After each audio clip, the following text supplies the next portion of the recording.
Viva pong Jesus Nazareno, awit at papuri, alay namin sa'yo. Tingin ang dalangin at pagsamo ng bayan mo. Viva pong Jesus Nazareno.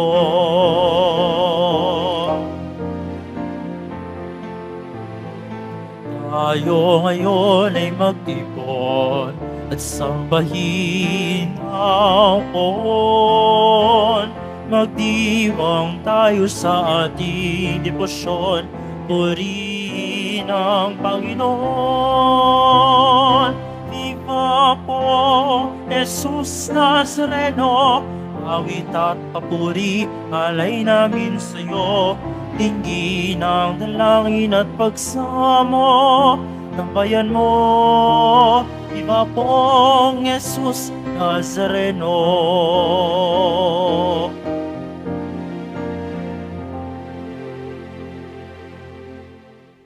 Sa ngalan ng Ama at ng Anak at ng Espiritu Santo. Amen. Ang pagpapala ng ating Panginoong Hesukristo, ang pag-ibig ng Diyos Ama, at ang pakikipagkaisa ng Espiritu Santo naway sumainyong lahat.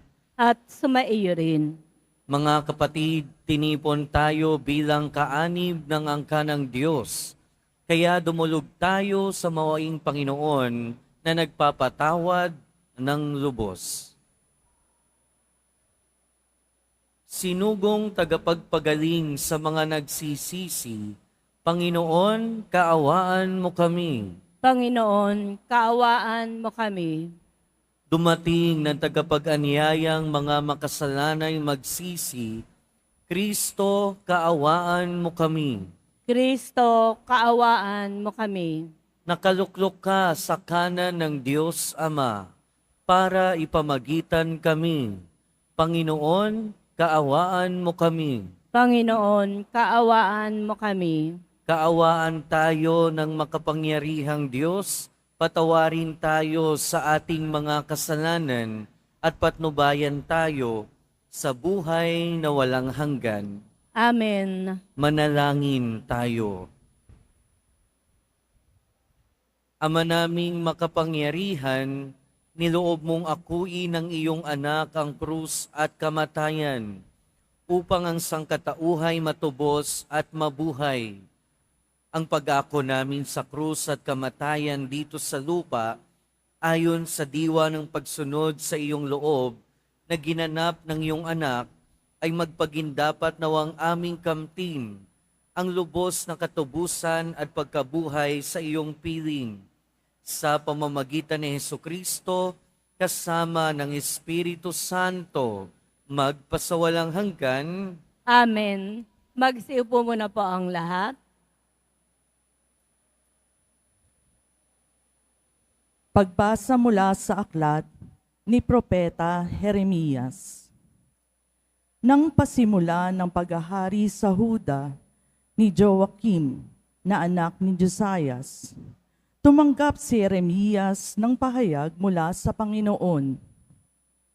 Tumayo ka sa bulwagan ng templo at magsalita ka sa mga naninirahan sa lahat ng lungsod sa Huda na naparoon upang sumamba. Huwag kang maglilihim ng anuman. Baka sakaling sila'y makinig at tumalikod sa kanilang masamang pamumuhay. Kung magkagayon, mahihinuhod ako at hindi ko na itutuloy ang parusang inihahanda ko sa kanila dahil sa masasamang ginawa nila. Sasabihin mo sa kanila, sinasabi ng Panginoon, kung hindi kayo makikinig sa akin at kung hindi ninyo susundin ang mga utos ko sa inyo at di ninyo pakikinggan ang sinasabi ng propetang sinugo ko sa inyo, ang templong ito'y itutulad ko sa silo at gagamitin ng mga bansa ang pangalan ng lungsod na ito sa panunungayaw. Ang pahayag na ito ni Jeremias ay napakinggan ng mga saserdote, ng mga propeta, at ng lahat ng taong nasa templo ng Panginoon. Pagkatapos niyang magsalita, si Jeremias ay dinakip nila. Dapat kang mamatay. Bakit nagpahayag ka sa pangalan ng Panginoon na matutulad sa silo ang templong ito? Mawawasak ang lungsod at walang matitirang sinuman, at siya ay pinaligiran ng mga tao. Ang salita ng Diyos. Salamat sa Diyos.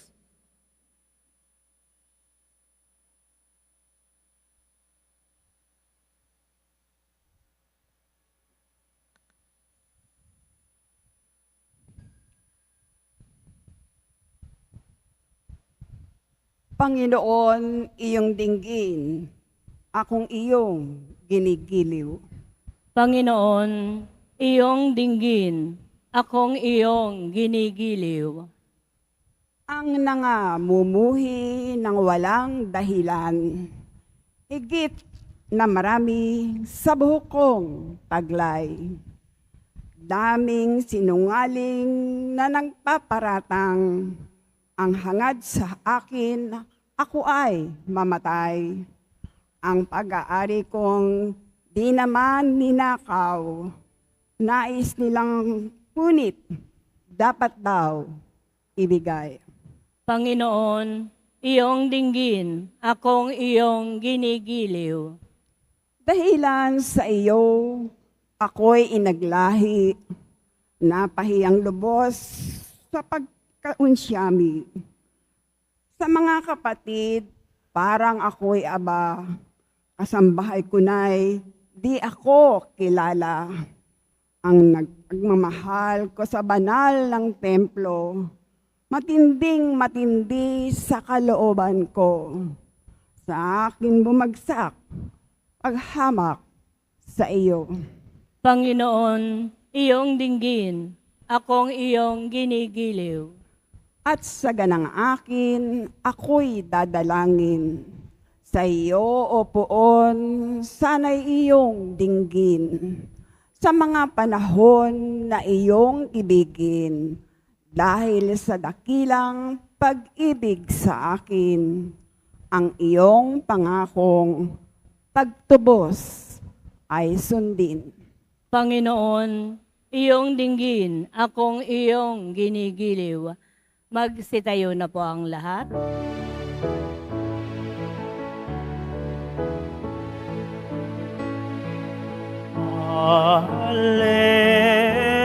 Alleluia, alleluia,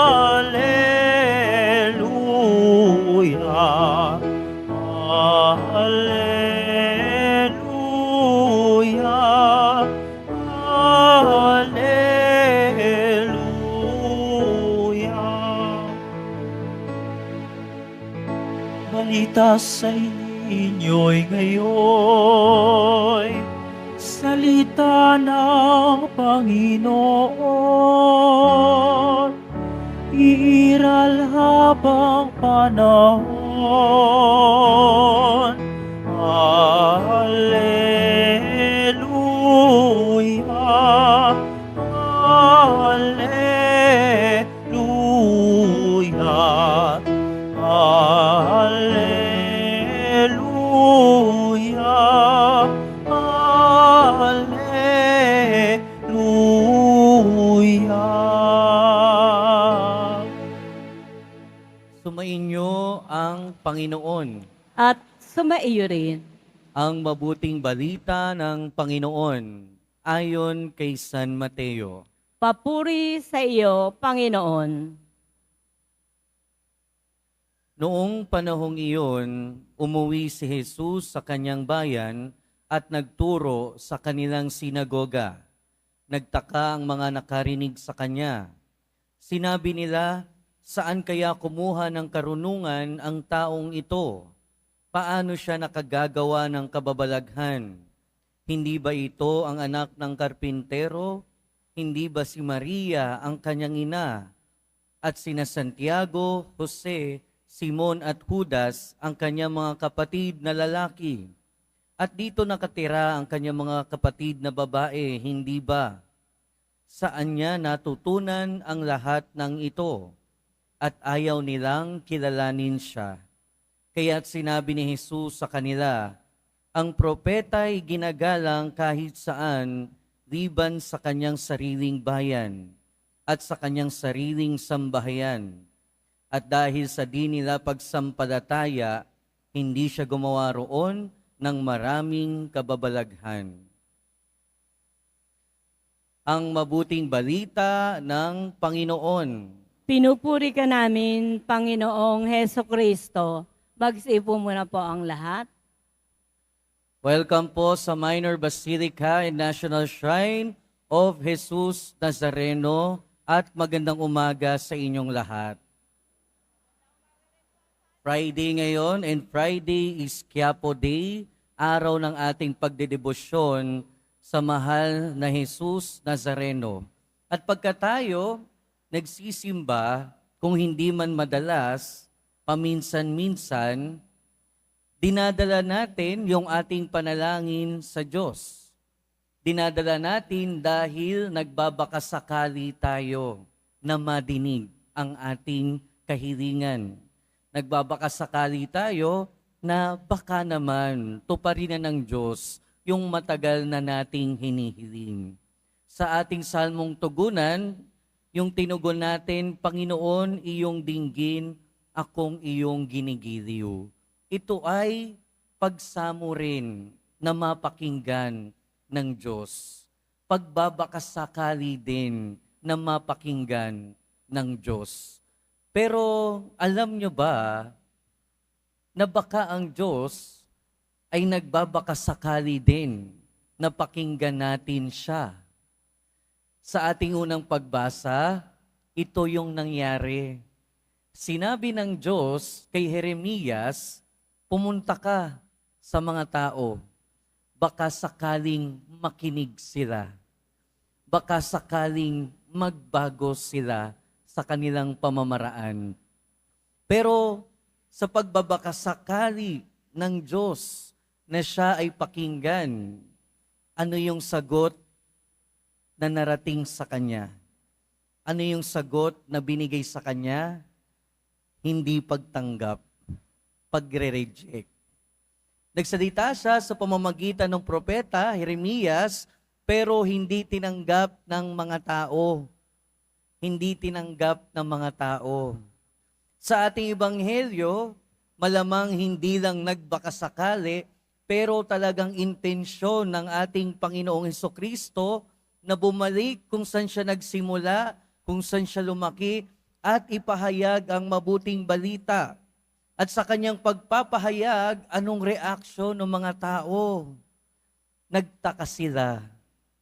Hindi nila alam kung saan nanggagaling yung sinasabi ni Jesus. At nagtaka sila dahil alam nila kung saan nanggaling ang ating Panginoong Hesukristo. At very natural sa ating mga tao na magtaka, mag-isip-isip. Kapag iba yung nakikita natin at iba yung naririnig natin sa ini-expect natin. At pag iba yung naririnig natin at nakikita natin sa ini-expect natin, madaling mag-reject, madaling hindi tanggapin.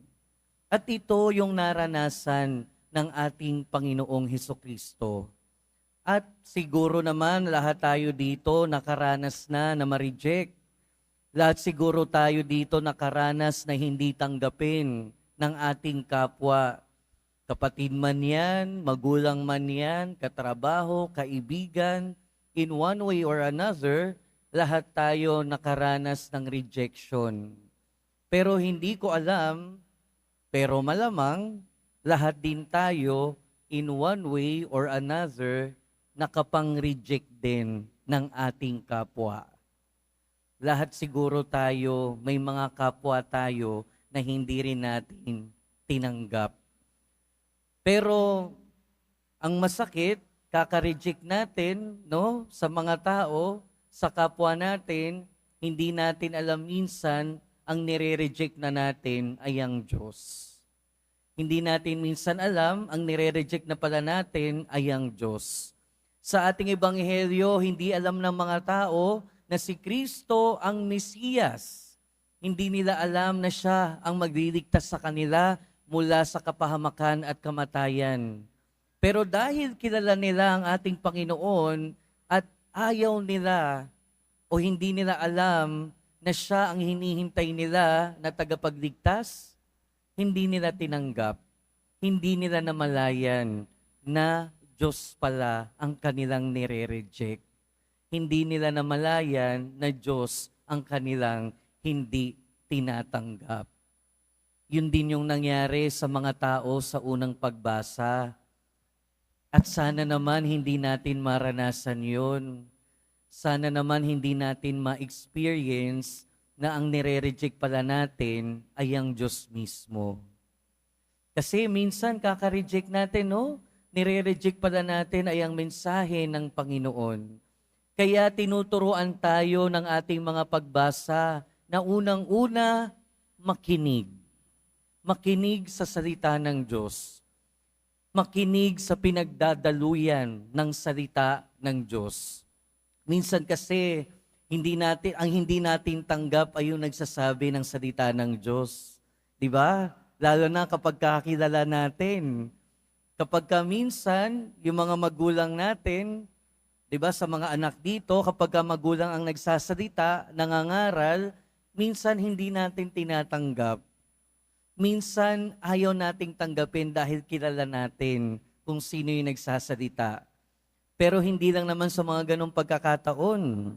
Minsan, ayaw nating tanggapin yung mga naririnig natin dahil ayaw lang talaga natin.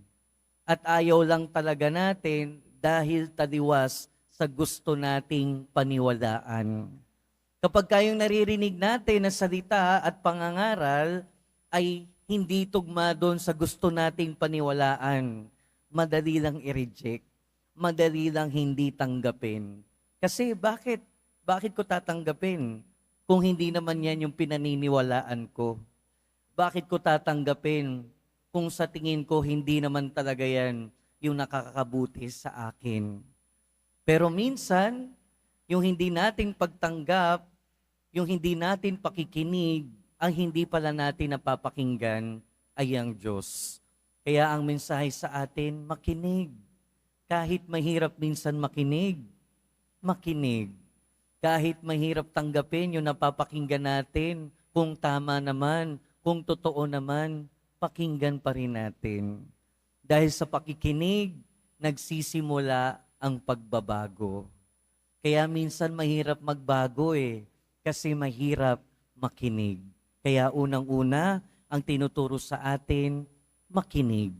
Makinig ng mabuti. At pangalawa, tanggapin. Kung ano yung naririnig natin, tanggapin. Huwag lang basta makinig. Huwag lang basta narinig. Pero tanggapin. Tanggapin ang napakinggan, pero tanggapin din ang ating kapwa. Tanggapin din yung nagsabi nung salita na napakinggan natin. Kasi sa ating ebanghelyo, hindi lang naman tinanggap ng mga tao yung salita ni Kristo Pati si Kristo hindi nila tinanggap. At yung tendency nating mga tao, kapag kaayaw natin sa naririnig natin mula sa ating kapwa, ayaw na rin natin doon sa nagsasalita. Kapag may hindi tayo magandang narinig sa ating kapwa, kahit totoo naman, kahit may saysay na lang, ayaw na rin sa ating kapwa. Hindi lang yung salita nila yung nire-reject natin, pero pati sila nire-reject na din natin. Pero ang paalala sa atin, tanggapin natin yung ating kapwa. Hindi man natin tanggap yung masama nilang gawa. Hindi man natin tanggap yung sinasabi niyan, at least tanggapin natin ang ating kapwa. Huwag nating i-reject. Dahil unang-una, alam naman natin kung anong pakiramdam ng hindi tinatanggap. Alam naman natin yung pakiramdam ng nire-reject. Bakit naman ipadarama pa natin ito sa ating kapwa? Makinig, tanggapin. Pakinggan ng salita, tanggapin ang nagsasalita. At panghuli, ang mensahe sa atin, isabuhay. Isabuhay ang pangaral, isabuhay ang salita ng Diyos. Dahil hindi lang naman natatapos sa pakikinig ng salita, hindi rin naman natatapos sa pagtanggap nito. Sa ating pakikinig at pagtanggap, nawa ang maging bunga nito ay ang pagsasabuhay. Nawa ang maging buhay nito ay makita ang saysay ng salita sa ating buhay. And basically speaking, ito ang sinasabi ng ating mga pagbasa. Tanging sa pagsasabuhay lamang makikita ang kahulugan ng salita ng Diyos. Tanging sa pagsasabuhay lamang makikita na talagang pinakikinggan at tinatanggap ang salita ng Diyos. Kaya mga kapatid, sa pagpapatuloy ng ating buhay, lagi nating tandaan, kung tayo nagbabakasakali na marinig tayo ng Diyos, kung tayo nagbabakasakali na mapakinggan ang ating mga panalangin, malamang nagbabakasakali din ng Diyos na mapakinggan niya tayo, na tanggapin niya tayo, na isabuhay natin ang kanyang salita at aral. Amen. Magsitayo na po ang lahat.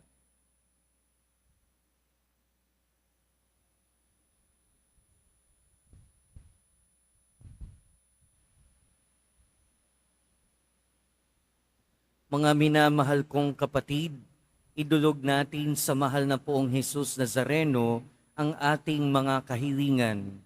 Taglayang matibay na pananampalataya sa kanyang pagkadiyos, ang tapat na pag-asa sa kanyang kapangyarihan at ang maningas na pag-ibig sa kanyang puso.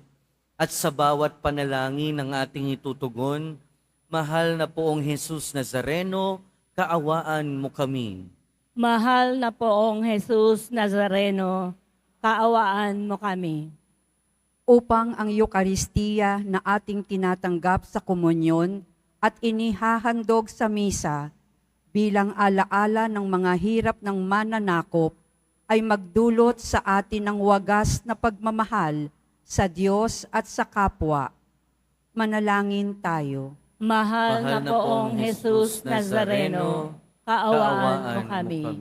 Upang ang panalangin ni Jesus Nazareno sa halamanan ng Getsemani, na dito'y pinawisan siya ng dugo, ay maghasik sa atin ng pagkahilig sa panalangin na siyang mabisang lunas sa lahat ng karamdaman ng tao.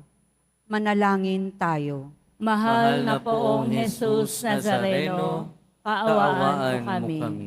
Upang ang kanyang koronang tinik, damit na purpura at krus ay magpaalala sa atin na ang kanyang mga aral at simulain bilang hari ng sanlibutan ay dapat maghari sa ating isipan, angkan at lipunan.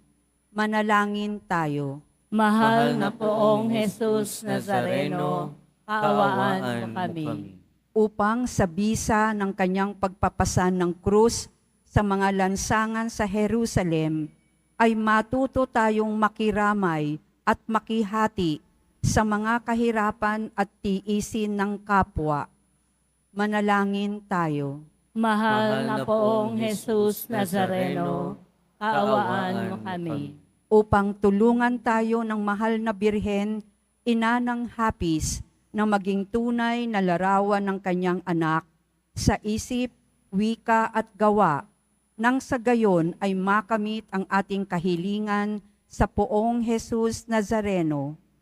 Manalangin tayo. Mahal na poong Jesus Nazareno, kaawaan mo kami. Ama naming mapagmahal, nahayag sa salita, gawa, buhay at kamatayan ng iyong anak, na ang Diyos ay pag-ibig. Maipahayag din nawa namin ang katotohanan ito sa pamamagitan ni Jesus Nazareno, Panginoon namin, magpasawalang hanggan. Amen. Magsiupo muna po ang lahat.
Manalangin kayo mga kapatid upang ang paghahain natin ay kalugdan ng Diyos amang makapangyarihan.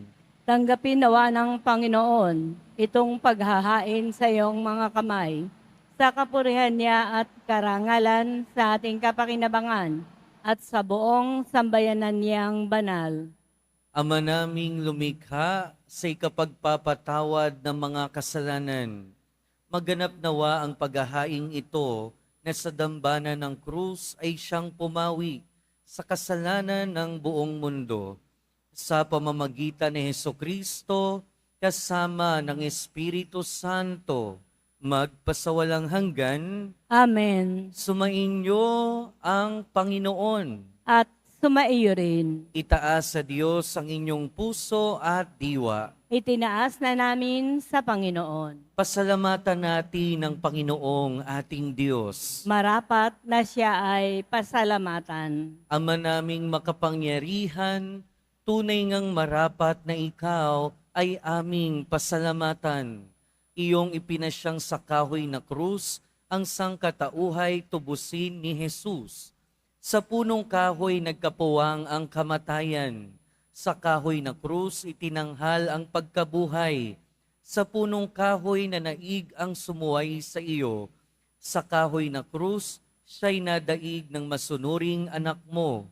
Kaya kaisa ng mga anghel na nagsisiawit ng papuri sa iyo, nang walang humpay sa kalangitan, kami nagbubunyi sa iyong kadakilaan.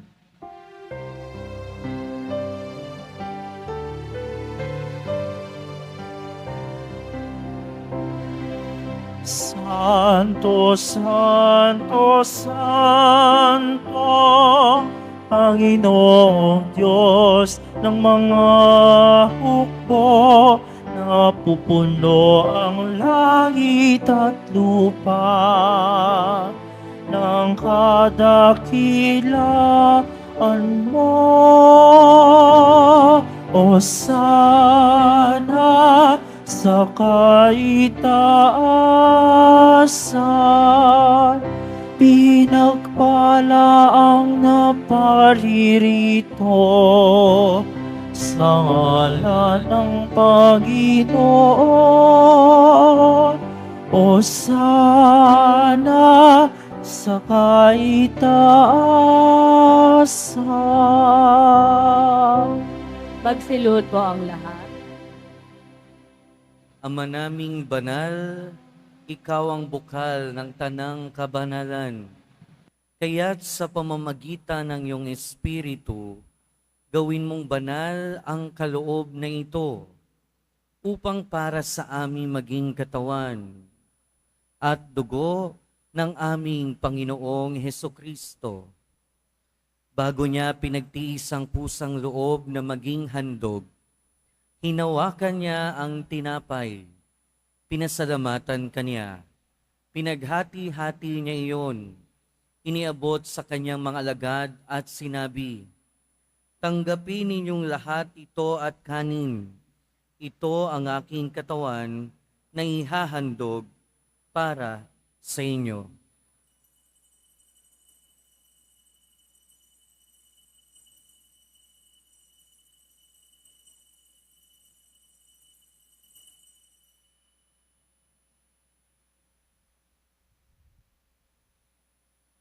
Gayon din naman noong matapos ang hapunan, hinawakan niya ang kalis, muli kanyang pinasalamatan.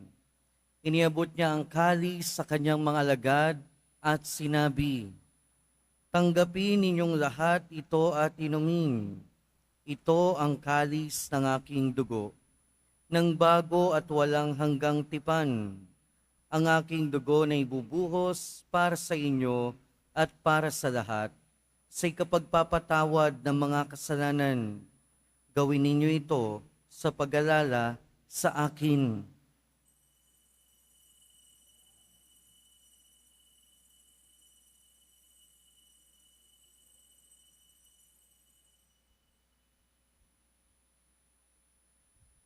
Magsitayo na po ang lahat. Ipagbunyi natin ang misteryo ng pananampalataya. Si Kristo'y namatay, si Kristo'y nabuhay, si Kristo'y babalik sa wakas ng panahon. Ama, ginagawa namin ngayon ang pag-alala sa pagkamatay at muling pagkabuhay ng iyong anak. Kaya tiniaalay namin sa iyo ang tinapay na nagbibigay buhay at ang kalis na nagkakaloob ng kaligtasan. Kami nagpapasalamat dahil kami iyong minarapat na tumayo sa harap mo para maglingkod sa iyo. Isinasamo namin kaming magsasalo-salo sa katawan at dugo ni Kristo ay mabuklod sa pagkakaisa sa pamamagitan ng Espiritu Santo. Ama, lingapin mo ang iyong simbahang laganap sa buong daigdig. Puspusin mo kami sa pag-ibig kay San Francisco na aming Santo Papa at ni Jose na aming Obispo at ng Tanang Kaparian.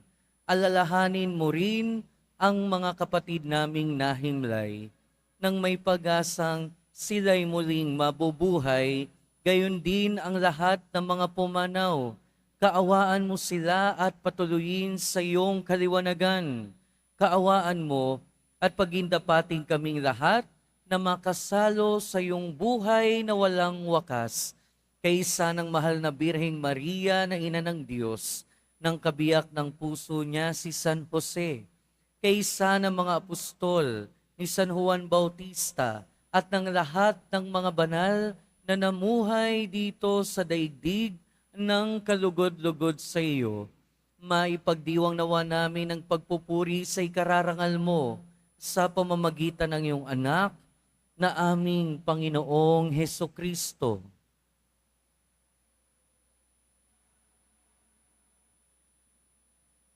Sa pamamagitan ni Kristo, kasama niya at sa Kanya, ang lahat ng parangal at papuri ay sa iyo, Diyos amang makapangyarihan, kasama ng Espiritu Santo, magpasawalang hanggan. Amen. Amen. Amen.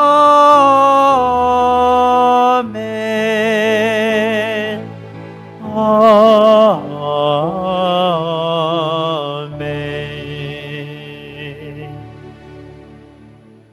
Sa tagubili ng mga nakagagaling na utos at turo ni Jesus na Panginoon natin at Diyos, ipahayag natin ng lakas loob.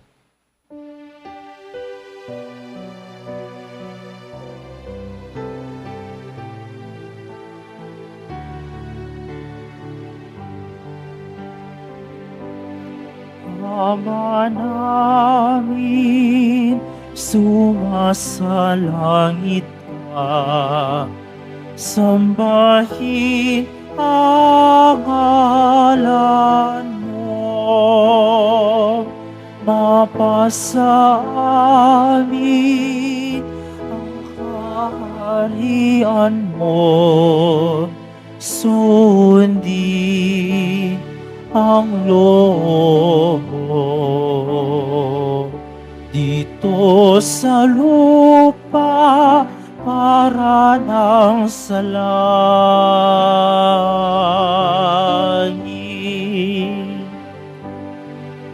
Bigyan mo kami ngayon ng aming kakanin sa araw-araw at patawarin mo kami sa aming mga sala para na pagpapatawad namin sa nagkakasala sa amin. At huwag mo kaming ipahintulot sa tukso at yadya mo kami sa lahat ng sama.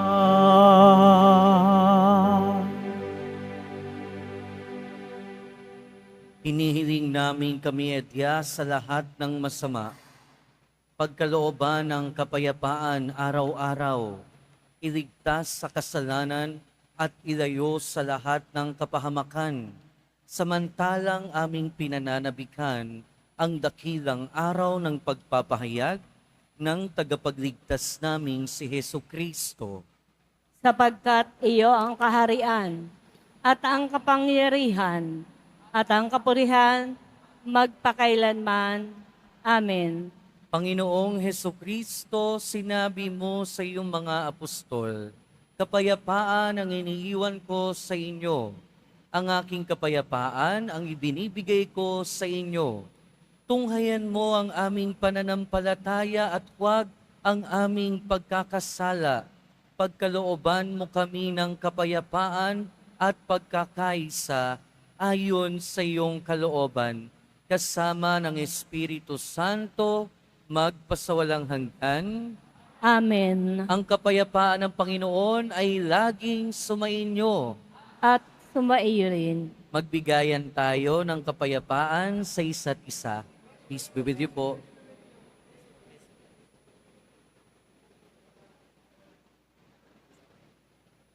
Kordero ng Diyos na nag-aalis ng mga kasalanan ng sanlibutan, maawa ka sa amin. Kordero ng Diyos na nag-aalis ng mga kasalanan ng sanlibutan, maawa ka sa amin. Kordero ng Diyos na nag-aalis ng mga kasalanan ng sanlibutan, ipagkaloob mo sa amin ang kapayapaan. Magsilhod po ang lahat.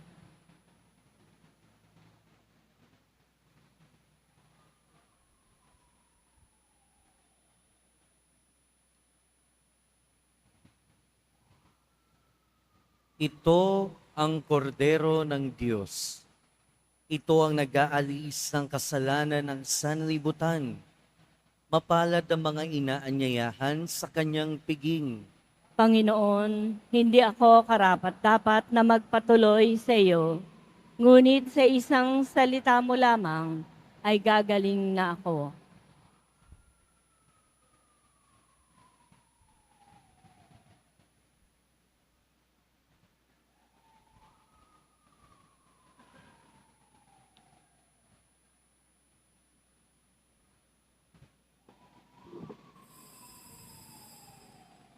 Para po sa lahat ng tatanggap ng banal na komunyon, sasagot po tayo ng amen pagkasabi po ng pari o ng lay ministers ng katawan ni Kristo at isubo po agad sa bibig bago umalis sa harapan ng pari o lay ministers. Sumunod po tayo at maraming salamat po.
Magsitayo na po ang lahat. Manalangin tayo.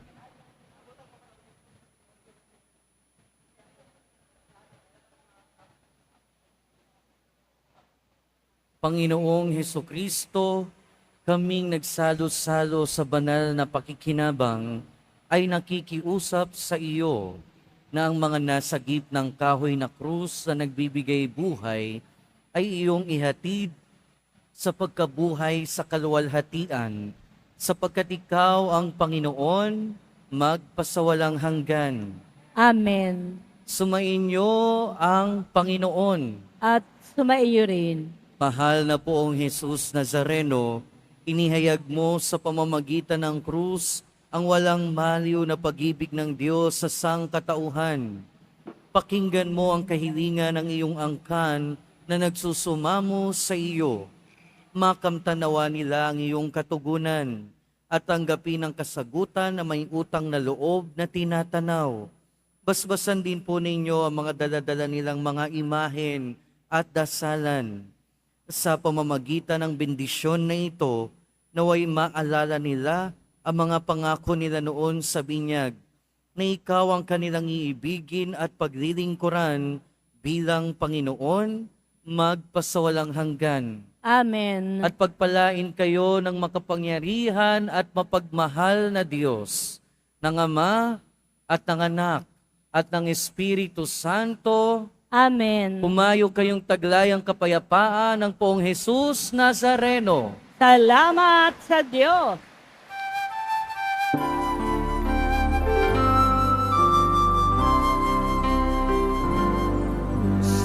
Padre Jesus Nazareno, sinasamba ka namin.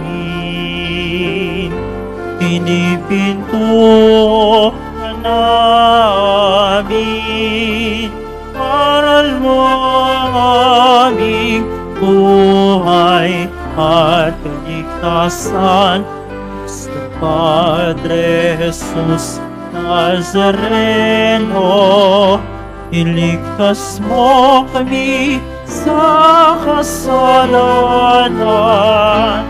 Ang krus o kinamatayan ay sagisag ng aming kaligtasan. Nuestro Padre Jesus Nazareno, dinarangal ka namin. Nuestro Padre Jesus Nazareno, nilulwalhati ka namin. Nuestro Padre Jesus Nazareno, dinarangal ka namin. Nuestro Padre Jesus Nazareno, inulwalhati ka namin.